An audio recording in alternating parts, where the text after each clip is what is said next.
अरे अधीर अधीर अधीर, कितना अधीर होगे भाई। तुम लोग को जब हम कहे हैं कि सजेशन देंगे तो सजेशन देंगे, है ना। और ये भी जानो कि सजेशन तो लास्ट मिनट होता है ना, क्योंकि मेरा सजेशन क्या होगा, मिनिमम क्वेश्चन मैक्सिमम चांसेस। ये नहीं कि बस वो जैसे तुम लोग सजेशन बुक खरीदे हो ना, पूरा इतना मोटा मोटा किताब, तो तुम्हारे क्वेश्चन जो तुम्हारा टेक्स्ट बुक है उससे भी कहीं ज़्यादा हो गया, तो पूरा किताब ही दे दिया है। हाँ, तो वो सजेशन थोड़ा ना तुमको देना है। हम तो देंगे मिनिमम क्वेश्चन मैक्सिमम चांसेस। तो उस सजेशन का इंतजार भी अब खत्म ही हो रहा है ना। तो पहले जो है हम लोग देखिए नंबर कैसे उठना है। तो सजेशन तो देंगे, जो क्वेश्चन वो तो है ही है, इन पहले शॉर्ट क्वेश्चन देखोगे। शॉर्ट क्वेश्चन तुम लोग का जो है मैथ का, उसको तो करना ही है, क्योंकि अक्सर हम देखते हैं कि स्टूडेंट सब शॉर्ट क्वेश्चन छोड़ के क्या जाते हैं। हमारे वेस्ट बंगाल वाले जो बोर्ड के शॉर्ट क्वेश्चन छोड़ देते हैं। शॉर्ट क्वेश्चन कैसे करोगे, क्या क्या तरीका है शॉर्ट क्वेश्चन करने का, आज पहले मैं उसको बता रहा हूँ। और शॉर्ट क्वेश्चन 2-1 दिन ही करो, और फिर जो है एकदम इम्पॉर्टेंट क्वेश्चंस मैं तुम लोग को दूंगा मैथ में, है ना। उसको अच्छा से तैयारी कर लेना। लेकिन उसके पहले मैं इसलिए भी पहले शुरू में नहीं दे रहा हूँ, क्योंकि पहले ही बोला था कि मैं सेशन दूंगा, लेकिन कुछ लेट मैं इसलिए कर रहा हूँ, जानबूझ करके लेट कर रहा हूँ, ताकि तुम लोग पहले जो भी सवाल है हर सवाल को ठीक ढंग से करो, ताकि उसके फार्मूला रिवीजन हो जाए, सवाल रिवीजन हो जाए। तो वो सब हर तरीके से तुम लोग का अपना कैलकुलेशन है वो सब सही ढंग से हो, तो उसमें पहले लगे रहो। अगर केवल सजेशन देकर उसी के ऊपर भरोसा कर लोगे कि बस केवल मैं वही सवाल करके जाऊंगा, तो ऐसा तो कभी होता नहीं है। क्योंकि मैं भी कोई जादूगर नहीं हूँ कि क्वेश्चन पेपर क्या बना उसका मैंने सपने में देखा और पूरा का पूरा तुमको बता दिया, बिल्कुल वही आ गया। लेकिन इतना श्योर है, इतना मैं 200% का गारंटी दूंगा, 100 नहीं 200, कि उसी टाइप का सवाल और वैसे ही सवाल हो सकता है कि वही सवाल भी आ सकता है। लेकिन उसमें तुम लोग को पहले प्रैक्टिस का जरूरत है, जो तुम लोग घर पे प्रैक्टिस करो और कर भी रहे हो, ठीक है, अच्छी बात है। तो इसलिए जो है आज मैं शॉर्ट क्वेश्चन कर देता कि short question maximum short question तुम लोग करके आओ, क्योंकि अगर शॉर्ट क्वेश्चन ही अगर तुम्हारा सही हो गया तो वहीं पे तुम्हारा पास मार्क आ गया। और केवल पास मार्क की तो जरूरत है नहीं, पास तो कोई भी हो जाएगा। तो तुम्हें जो है कम से कम 80%, 90%, 95% नंबर कैसे उठाओगे, ठीक है, वहां से ये मैं तुम लोग को सजेशन दूंगा। और शॉर्ट क्वेश्चन इसीलिए मैं बता रहा हूँ, ताकि शॉर्ट क्वेश्चन अगर छोड़ दोगे तो फिर तुम्हारे 95% का टारगेट नहीं रहेगा, क्योंकि तो वही छोड़ दोगे तो कहाँ से। तो आज मैं वही बता रहा हूँ। तो लेकिन पहले ये भी जान लो कि विद्या धन उद्यम बिना कहो जो पावे कौन, बिन डुलाए ना मिले ज्यों पंखों की पौन। तो अगर तुम्हारे आसपास जो है हवा है, गर्मी के दिन में हवा है, बिना हवा का तुम रह ही नहीं सकती, पृथ्वी पर हर जगह ही हवा है। लेकिन अगर हवा चाहिए तो हाथ से भी ऐसे हिलाना ही पड़ेगा, बिना हिलाए ना नहीं मिलने वाला है। हवा रहते हुए भी तुम्हारे पास सारी किताब है, मोटा मोटा सजेशन खरीद लिए हो, लेकिन अगर उसको तुम पढ़ोगे नहीं, मेहनत ही नहीं करोगे, तो फिर जो है तुम्हें विद्या कहाँ से मिले। अगर लाइब्रेरी में तुमको बैठा दिया जाए, अब जहाँ पे एकदम सारे ग्रंथ भरे हुए हैं, क्या तुम्हारे दिमाग में सब कुछ घुस जाएगा? उसके लिए प्रैक्टिस जरूरी है। तो इसलिए जो है याद रखो कि विद्या धन उद्यम बिना कहो जो पावे कौन, बिन डुलाए ना मिले ज्यों पंखों की पौन। और साथ ही साथ ये भी समझते चलो, जो तुम समझ रहे हो कि मैंने कहा कि सेशन दूंगा लेकिन सर आप लेट कर रहे हैं, तो लेट इसलिए कि पहले मैंने बता दिया ताकि तुम अच्छे ढंग से पहले अपना पढ़ाई पूरा करो, फिर मैं सजेशन ऐसे सजेशन निकाल कर दूंगा जिसका मिनिमम क्वेश्चंस होगा लेकिन मैक्सिमम चांस होगा। इसके लिए एक बात और भी है कि कारज धीरे होत है काहे होत अधीर, समय पाए तरवर फले कतय के सींचे नीर। तो ये अपना समय से ही जो है आने वाला है। बस केवल मेरे चैनल को ठीक से देखते रहो और इंतजार करते रहो, तुरंत आ जाएगा। आज मैं तुम लोगों को शॉर्ट क्वेश्चन का बता रहा हूँ, और नेक्स्ट वीडियो ही इसके बाद वाला जो वीडियो ही होगा एकदम पूरा सजेस्टिव क्वेश्चन में तुमको चैप्टर वाइज या क्वेश्चन नंबर में बता दूंगा तुम्हारे बुक का, उसका अच्छा से प्रैक्टिस कर लोगे। ओके, स्टार्ट करते हैं, लेट्स स्टार्ट।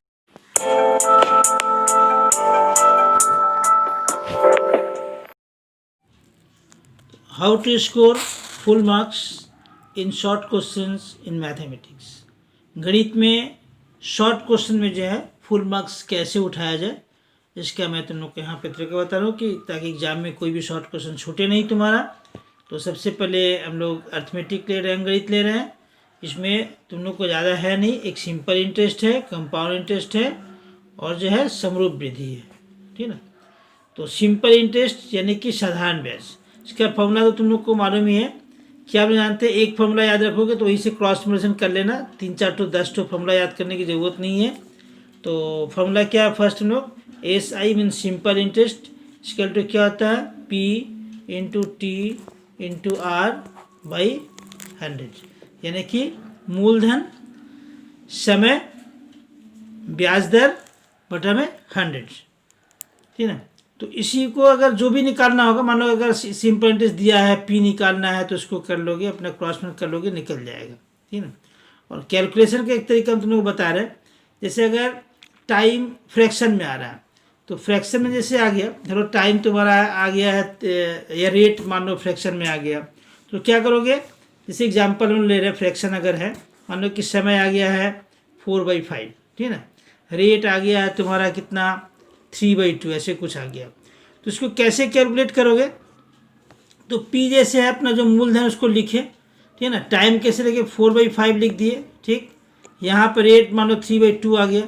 अब ये जो बाई है, ठीक है ना, इसको तुम एक साथ कर सकते हो, या ये जो 100 जो है ना, इस 100 को यहाँ फ्रैक्शन मत लिखना, क्या करोगे इनटू यहाँ पे 100 देना। अब क्या हो गया, आराम से काटने में सुविधा रहेगा, तुम लोगों को कन्फ्यूज नहीं होगी।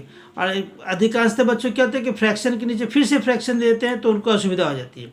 इसलिए क्या करो, ये जो 100 है, जो बाई 100 है, ये पूरा फिर बाई 100 नहीं बल्कि साइड में इंटू 1/100 देना, फिर आराम से काट करके आंसर निकाल सकते हो, ठीक है। तो ऐसे करोगे ये। और एक इसमें और जो है स्पेशल देखोगे, हम तुमको बता रहे हैं कि वो क्या, जब मिश्रधन मालूम रहेगा, ठीक है ना, मिश्रधन इसका तो क्या आता है, मिश्रधन तुमको मालूम है यानी कि ब्याज सहित कुल रुपया, है ना।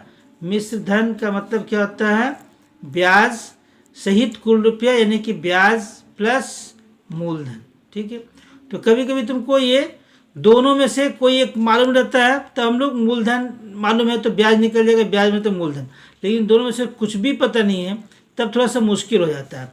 तब क्या करोगे, मिश्रधन का ये फॉर्मूला निकालोगे। मिश्रधन को चलो हम लोग अमाउंट ले रहे हैं, ए मान ले रहे हैं अगर, तो हम लोग क्या देख रहे हैं, ए इजकल टू ए नहीं, यहाँ से अगर हम लोग तो ए इजकल टू क्या आता है, ब्याज यानी कि एस आई प्लस मूलधन पी। तो ये तो सिंपल रूप से निकालने के लिए हो गया, लेकिन कभी कभी तुमको कई चीज़ में असुविधा अगर नहीं दिया रहेगा, मिश्रधन केवल मालूम रहेगा, तो वहाँ से क्या करोगे, मूलधन कैसे निकालोगे, मिश्रधन पता रहेगा तो क्या करना होगा, यहाँ पर देखो मिश्रधन, ठीक, मिश्रधन इंटू 100 बाई कितना हो गया टी इंटू आर प्लस 100। ये 100 काट मत देना क्योंकि यहाँ पे इंटू है, यहाँ पे प्लस है, ये दोनों एक साथ नहीं कटेगा। ये भी इंटू रहता तो कट सकता था, तो टी इंटू आर को पहले इंटू करके 100 में जोड़ लोगे, जोड़ने के बाद में तब इसके साथ कैलकुलेशन करोगे, तुम्हारा मूलधन निकल जाएगा। तो ये रह गया हम लोग का मिश्रधन अगर दिया रहेगा और कोई ब्याज नहीं मालूम है, ठीक है ना, जैसे कि ऐसा ही रहेगा तब ना तुम निकाल पाएगा मूलधन, लेकिन ऐसे ही अगर मालूम ही नहीं रहेगा तो कैसे निकालोगे, तब बस एक ही तरीका है कि हम लोग मूलधन निकालेंगे तो मिश्रधन into 100 by T into R mean समय इंटू रेट प्लस 100। तो इसको पहले इंटू कर लोगे, 100 के साथ जोड़ लोगे, उसके बाद कैलकुलेट करोगे, ये हो गया। अब दूसरा चीज़ जो आ रहा है हम लोग का इसमें अंग्रेजी में, वो क्या है, तो वो है हम लोग का कंपाउंड इंटरेस्ट, है ना, यानी कि ये हो गया कंपाउंड इंटरेस्ट का सवाल, ठीक है ना,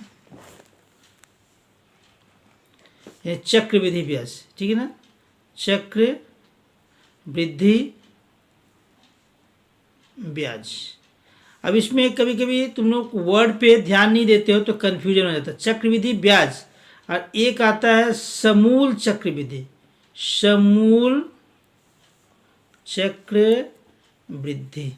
तो समूल चक्रवृद्धि क्या है और चक्रवृद्धि ब्याज क्या है, तो चक्रवृद्धि ब्याज तो हो गया सी आई मीन्स कंपाउंड इंटरेस्ट, ये होता है तुम्हारा मिश्रधन, ठीक है ना, इसमें आ जाएगा तुम्हारा मिश्रधन जो निकलेगा, मिश्रधन माइनस मूलधन, ठीक है ना, मूलधन तो ये आ जाएगा तुम्हारा चक्रवृद्धि ब्याज। तो अब यहाँ पे देखो कि समूल चक्रवृद्धि का मतलब क्या है, देखो समूल यानी मूल सहित चक्रवृद्धि, मूल सहित चक्रवृद्धि, इसका मतलब हो गया ये तुम्हारा मिश्रधन है, ठीक है ना। तो वर्ड पे ध्यान दोगे, ये एक्चुअली मिश्रधन है, मीन्स ये कंपाउंड है ना। अमाउंट हो गया कंपाउंड इंटरेस्ट का, ये अमाउंट हो गया। तो समूल चक्रवृद्धि मतलब अमाउंट हो गया, ठीक। अच्छा, अब इसमें केवल एक ही फॉर्मूला है जो तुम लोग जानते भी हो, क्या चीज़ है, कंपाउंड इंटरेस्ट नहीं, बल्कि हम लोग इसमें समूल चक्रवृद्धि का निकाला जाता है अमाउंट। अमाउंट इसका कितना हो गया, P into 1 plus R by 100 power n। याद रखो ये n कभी भी वर्ष नहीं है, ये महीना भी हो सकता है। n का मतलब हो गया कितना बार ब्याज लिया जा रहा है। तो अगर साल में 2 बार हो रहा है तो यहाँ पे 2 हो जाएगा। तो साल में अगर 6 महीना पर हो रहा है तो यहाँ पे 2 ही हो जाए ना, कि 2 बार हिसाब रहा है। तो साल का ये ना कि साल का एक ही लिखेंगे। एन का मतलब टर्म नहीं हो रहा है, एन का मतलब होता है कि कितना बार जो है साल में ये ब्याज चल रहा है। तो ये अगर हम लोग एन स्केल टू अगर 1 ले रहे हैं यानी कि वर्ष ले रहे हैं तो ये फॉर्मूला रहेगा। लेकिन अगर ये 6 महीना पर यानी कि साल में 2 बार हिसाब हो रहा, अगर ये 6 महीना पर दे है, 6 माह पर दे, 6 माह पर दे का मतलब कि हर 6 महीना पर ये हिसाब करेगा।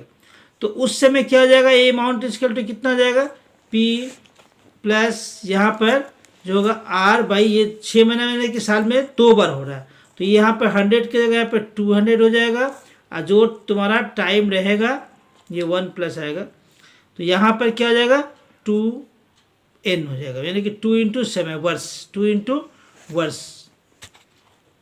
जितना वर्ष दिया रहेगा, ठीक है, जितना वर्ष दिया रहेगा। तो जैसे अगर 1 वर्ष है तो 2 से इंटू करोगे 1 साल में तो 2 बार हो गया।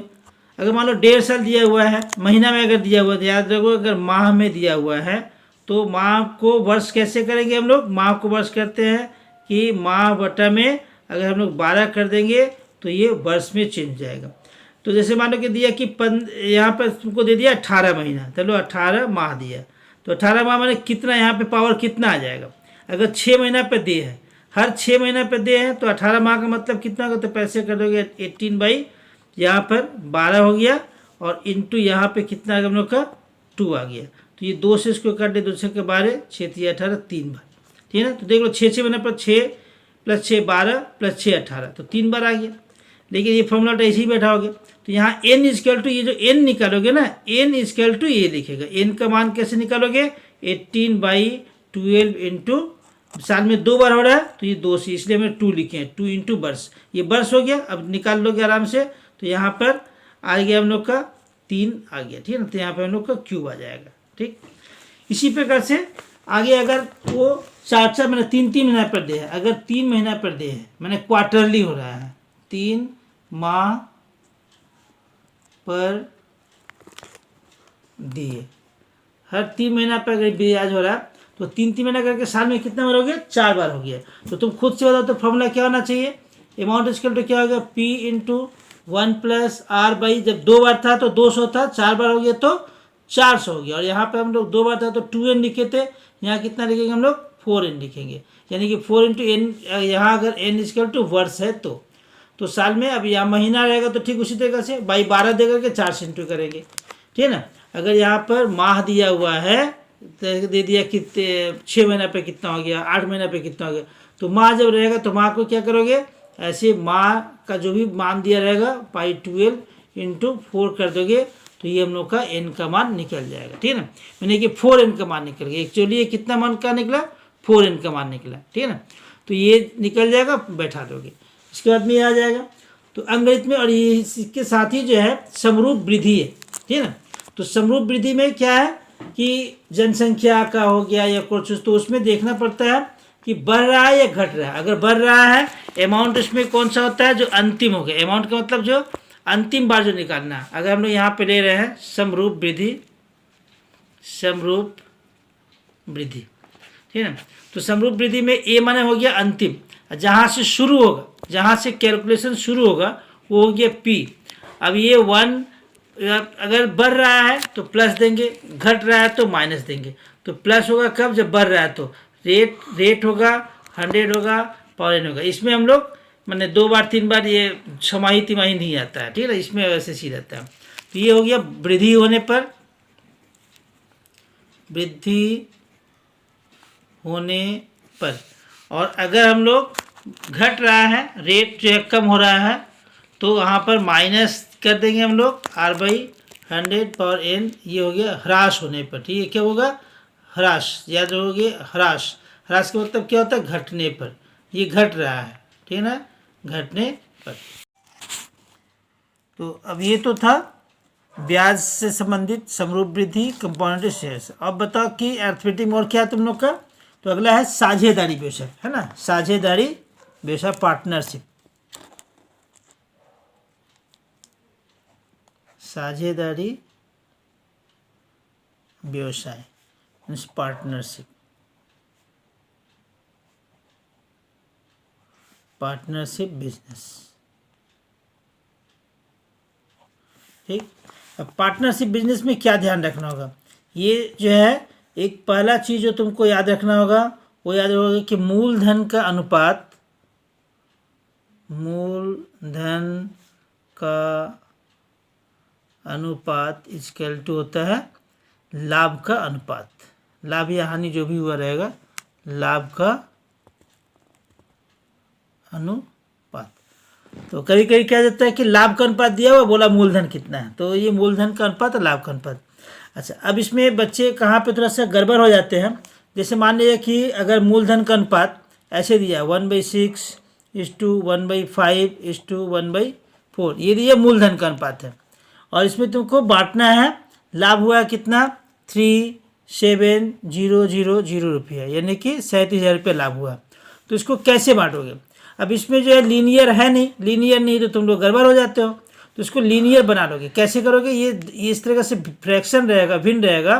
तो क्या करना होगा, इन लोगों का एलसीएम निकालोगे। इसका एलसीएम कितना होगा, 6, 5 और 4 का एलसीएम कितना हो गया, निकालोगे तो बोलो। तो यहाँ पे एलसीएम निकाल लोगे, तो एलसीएम आ गया कितना, 60 आया एलसीएम, ठीक है ना, तुम लोग निकालोगे 60 आएगा। तो जो 60 आ गया जब एलसीएम, तो 60 से तीनों को इंटू कर दो, लीनियर हो जाएगा। जैसे हमने ये 1/6 इंटू 60 कर दिए, फिर इस टू 1/5 इंटू 60 कर दिए, फिर इस टू 1/4 इंटू 60 कर दिए। यानी कि जो एलसीएम आया उस एलसीएम से तीनों चारों जितना भी अनुपात रहेगा, एक ठो रहे, मैंने एक ठो तो रहता नहीं, 2 रहे, 3 रहे, 4 रहे, 5 जो भी रहे, एलसीएम से इंटू कर दो, बस ये फ्रैक्शन ख़त्म हो गया। अब जैसे हम लोग उसको लिए, उसको काट दिए, कितना हो गया, 10 बार में कटा, ये 12 बार में कटा, और ये जो है 15 बार में कट गया। तुम्हारा रेशियो कितना आ गया, 10:12:15 हो गया। अब आराम से बांटने का तरीका क्या है, तो अनुपात का योग पर इसको हम लोग पहले एक बार जोड़ लेंगे। तो फर्स्ट क्या होता है, अनुपातिक योग निकालते हैं, है ना, अनुपाती योग निकालते हैं। 10 + 12 + 15, ये कितना आ गया हम लोग का, 37 आ गया। तो एक एक करके बांट सकते हो, या एक ही बार जो समानुपाती विभाजन कर लो, ठीक है ना, ऐसे समानुपाती विभाजन, समानुपाती विभाजन कर लो। समानुपाती विभाजन कैसे करोगे, जो लाभ का हिस्सा है उसको इससे डायरेक्ट भाग कर दो। तो 3, 7 कितना हो गया, 37,000 भागा 37 से भाग कर दिए, 37 से कम 37 कट गया, ये 1000 आ गया। अब प्रत्येक को निकाल दो, तो फर्स्ट का हिस्सा कितना हो गया, प्रथम का फर्स्ट का जो लाभांश हो गया हम लोग का, लाभांश कितना आ गया, 10 × 1000 इक्वल टू 10,000 हो गया, ठीक है ना। फिर उसी प्रकार से दूसरा का भी निकाल देंगे, सेकंड का लाभांश कितना हो गया, 12 × 1000 इक्वल टू 12,000 रुपया हो गया। फिर थर्ड का कितना आ गया, थर्ड का हम लोग का यहाँ पे 15 × 1000 इक्वल टू 15,000 आंसर हो गया। तुम लोग आंसर हो गया आराम से। जिसका ही पूछेगा इसमें बता सकते हो, या जिसको पूछेगा सिर्फ उसी के निकाल कर दिखाओ, तो आराम से लोग निकाल सकते हो। तो ये फ्रैक्शन वाला बता दिए, और नॉर्मल रहेगा तब तो कोई दिक्कत ही नहीं है। तो ये साझेदारी से संबंधित हम लोग का रहा। तो इसमें एक चीज़ जो मेन चीज़ याद रखना, वो क्या है, मूलधन का अनुपात और लाभ का अनुपात बराबर होता है। कभी कभी मूलधन का अनुपात नहीं देगा, लाभ दिया हुआ रहेगा, बोलेगा मूलधन कितना है, तो मूलधन निकाल लोगे, ठीक है। और एक चीज़ और तुम लोग का अनुपात में बता दें, अनुपात तो क्लास 7, 8 से तुम लोग बना रहे हो। जैसे कि सपोज यहाँ पर कोई भी अनुपात, चलो हम इसी अनुपात को ले रहे हैं, 10:12:15 ले रहे हैं, और किसी एक का, चलो सेकेंड वाले का दिया है कि सेकेंड वाला जो है वो पाया था कितना, 12,000 रुपये पाया था। तो बोलो टोटल लाभ कितना हुआ था, टोटल लाभ कितना हुआ था। तो उसके लिए क्या करोगे, इससे इसको भाग करो और जितना आएगा जिसका भी होगा निकालना होगा उसके साथ गुना कर दो। सी का ए का जो भी गुना करोगे निकल जाएगा, टोटल जोड़ कर गुना कर दोगे तो टोटल निकल जाएगा। तो ये एक जो है तरीका को याद रखोगे। कभी कभी एक जन का देता है और बाद बाकी का पूछा, या तो टोटल निकालना है या सी का निकालना है, ए का निकालना, तो ऐसे काफ़ी इजी ढंग से बन जाएगा। ठीक, तो अर्थमेटिक हम लोग का ख़त्म। अब जो है अलजेब्रा में हम लोग पहुँचेंगे। तो अलजेब्रा देखो, अलजेब्रा में क्या क्या है। एक तो हम लोग का सबसे पहले क्वाड्रेटिक इक्वेशन है, यानी कि द्विघात समीकरण है ना। क्वाड्रेटिक इक्वेशन का मतलब क्या होता है, द्विघात समीकरण, द्विघात समीकरण। तो द्विघात समीकरण का मतलब क्या होता है, इसका रूप कैसा होता है, ऐसे a x square plus b x plus c equal to 0 है ना, इक्वल टू कितना हो गया, 0 हो गया। तो ए का मतलब क्या होगा, एक्स स्क्वायर के सामने जो भी नंबर है, कुछ नंबर नहीं है तो वहाँ पे क्या 1 है। उसी प्रकार से एक्स के सामने कोई नंबर नहीं है तो 1 है, और यहाँ पर सी के पास कुछ भी नहीं है तो कुछ नहीं, यहाँ 1 नहीं रहेगा। ठीक, क्योंकि इसका कोएफिशिएंट 1 हो सकता है। लेकिन अगर सी के पास कुछ नहीं, यहाँ कुछ नहीं है तो 1 मत बैठा था, यहाँ कुछ नहीं है तो कुछ नहीं है, मतलब 0 है। लेकिन अगर एक्स के सामने कुछ नहीं है तो वहाँ 0 नहीं है, 1 है। एक्स स्क्वायर के सामने अगर कुछ नहीं है तो वहाँ 0 नहीं, 1 है। सिर्फ सी अगर नहीं है तो 0 है। ठीक है ना। अच्छा, अब यहाँ पर एक चीज़ समझने वाली चीज़ है कि द्विघात कब तक है, जब तक ये पोर्शन है, स्क्वायर है। क्योंकि द्विघात मतलब दो घात अर्थात स्क्वायर। द्विघात मतलब कितना हो गया, स्क्वायर हो गया। द्विघात का मतलब होता है स्क्वायर हुआ। ठीक है ना, दो घात रहेगा, दो ठो घात। ठीक है ना। तो अगर कभी कभी सवाल पूछता है, जैसे मान लो यहाँ पे दे दिया, ये इस तरीके से दे दिया, a + 2 into x square plus यहाँ धर लो दिया 5x + 15 = 0। अब इससे पूछेगा कि a का मान कितना होने पर यह द्विघात समीकरण नहीं होगा। तो नहीं होगा का मतलब क्या हो गया कि स्क्वायर नहीं रहेगा। यानी कि स्क्वायर कब खत्म होगा, 1 जब तक रहेगा तब तक रहेगा। मानो 1x स्क्वायर, तब तो एक्स स्क्वायर रह गया। तो अगर अब उसको ख़त्म करना है तो 100% इसको क्या करना पड़ेगा, 0 लेना पड़ेगा। इसका मतलब हो गया कि अगर सवाल है कि ये कब किस शर्त में a का कितना मानों से द्विघात समीकरण नहीं है, इसका मतलब कि a + 2 का मान 0 होना चाहिए, इसलिए a = -2। यानी कि a = -2 होगा तो ये द्विघात समीकरण नहीं होगा। देखो सेकेंड है कि इसका x का मान कितना होता है। हमेशा द्विघात समीकरण में x का जो है 2 ठो आंसर आएगा, कुछ भी आंसर है, सपोज मान लो 2 आंसर आया फिर 2 और आंसर, मतलब हमेशा 2 आंसर रहेगा ही रहेगा, 2 आंसर रहेगा। x का मान जो है 2 आंसर रहेगा। तो ये 2 आंसर को हम लोग क्या क्या कहते हैं, x इसका जो आंसर इसी का नाम क्या क्या है, एक नाम है इसका मूल बोल सकते हैं, इसके अलावा हम लोग शून्य बोलते हैं, और बीज। तो ये हम लोग उसको कहते हैं। अब इसको सिंबल में क्या शो किया जाता है, ये नाम है 3 ठो, लेकिन 2 आंसर है तो एक हम लोग लेते हैं अल्फ़ा और दूसरा लेते हैं बीटा।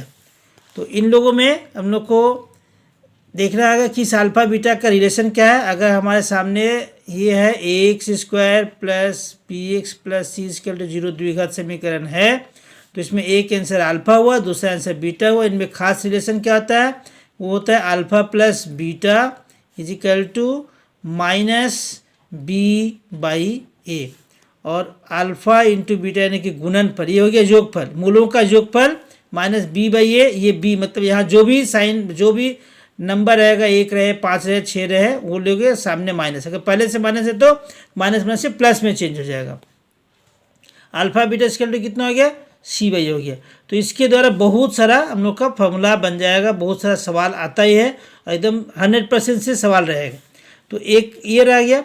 अब यदि हम लोग इसकी पता है तो क्या क्या निकाल सकते हैं, तो हम लोग निकाल सकते हैं कि इसका ये समीकरण, जैसे मानो बीज दिया हुआ है, या अलग अलग 2 ठो बीज दिया हुआ है, अलग अलग, या जोगफल दिया हुआ, कुछ भी दिया रहेगा, अलग अलग है तो जोड़ लो, है ना, फिर उसको गुना कर लो, और नहीं तो खुद ही दिया रहेगा। जोगफल दिया हुआ है, गुणनफल दिया हुआ, तो डायरेक्ट यूज कर सकते हैं। किस लिए, तो समीकरण बनाने में। ये भी पूछता है तो उसका समीकरण क्या होगा, समीकरण = होगा तुम्हारा x² - बीजों का जोगफल, वर्ड में नहीं लिख रहे, डायरेक्ट लिख रहे हैं ना, तो बीजों का जोगफल और इसके साथ x प्लस बीजों का गुणनफल इक्वल टू 0। तो ये हम लोग का समीकरण बनेगा। समीकरण बनाने के लिए देता है, ये समीकरण बन जाएगा। अब एक चीज़ है कि समीकरण कब हल होगा, नहीं होगा, कब दोनों मान समान होगा, यानी कि नेचर क्या हो गया, प्रकृति क्या हो गया। जैसे अल्फा और बीटा की प्रकृति अगर तुमको ढूंढना है, प्रकृति ढूंढना है, तो उसके लिए डिस्क्रिमिनेंट निकालते, उसको डिस्क्रिमिनेंट कहते हैं। क्या चीज़ को? तो ये जो रिलेशन है b² माइनस 4ac, इसका नाम है डिस्क्रिमिनेंट।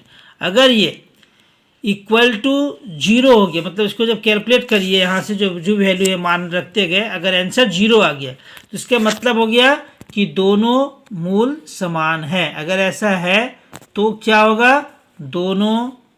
दोनों मूल समान एवं वास्तविक है, समान एवं वास्तविक है। ठीक।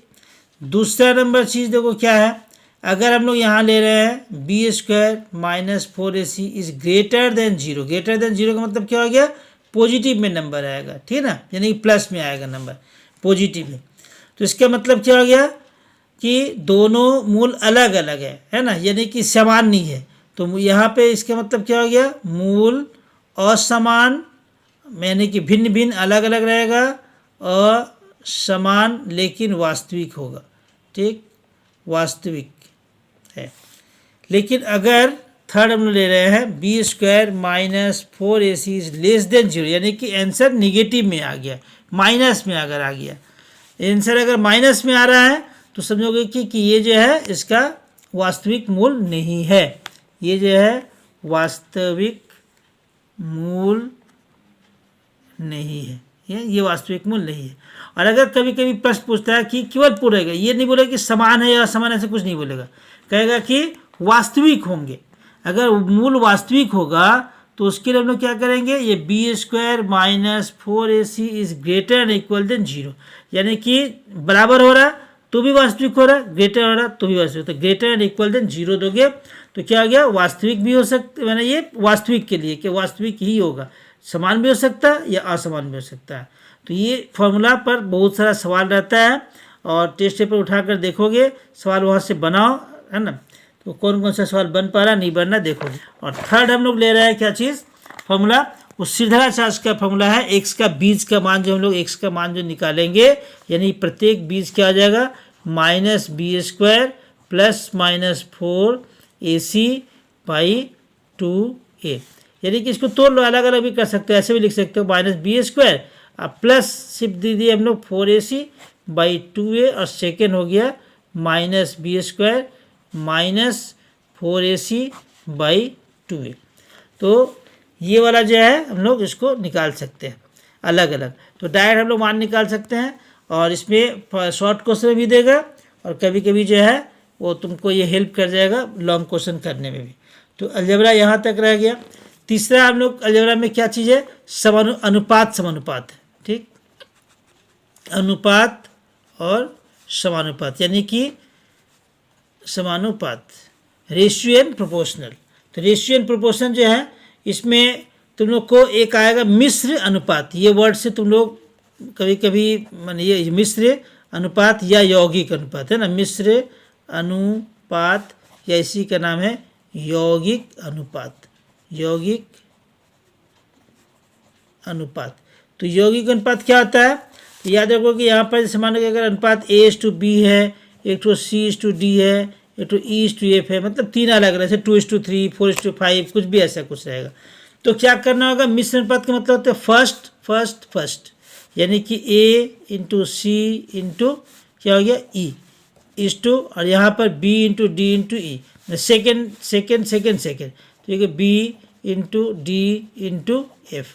तो ये जो आएगा ये मिश्र अनुपात निकलेगा। तो मिश्र अनुपात और यौगिक अनुपात पे सवाल रहता है।